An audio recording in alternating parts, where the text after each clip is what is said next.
Hello everyone, আজকে আমি তোমাদের সঙ্গে শেয়ার করব আমাদের পিকনিকের মেনুতে কী কী ছিল। তো দেখো, সবার প্রথমেই আমরা যাওয়ার পরে কফি পেয়ে গেছিলাম। গরম গরম কফি ছিল। এখন আমি কফিটা নিয়ে চলে যাচ্ছি একটা টেবিলের কাছে, টেবিলে গিয়ে বসে আরামসে খাবো। তারপরেই আমাদের সকালের ব্রেকফাস্টে ছিল গরম গরম ফুলকো ফুলকো লুচি আর সাদা আলু ফুলকপি দিয়ে তরকারি, সাথে ছিল মোয়া। তো আমি এখন এটা খেয়ে নিচ্ছি। আর তারপরেই ছিল চিকেন পকোড়া। চিকেন পকোড়াটা জাস্ট ওয়াও ছিল গাইস।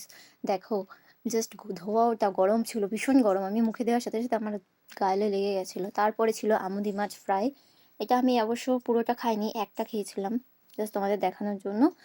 এবার আমাদের লাঞ্চের পালা চলে এসছে। গরম ভাত, সাথে ছিল ভেজ ডাল আর মুচমুচে গরম বেগুনি। বেগুনিটা জাস্ট ওয়াও ছিল, ভীষণ মুচমুচে ছিল।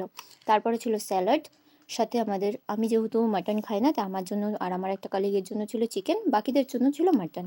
তো আমি চিকেনটাই খাইছিলাম। চিকেনটা বেশ ঝাল ঝাল লাল লাল কষা, সাথে ছিল আমের চাটনি, পাঁপড় আর নলেন গুড়ের রসগোল্লা।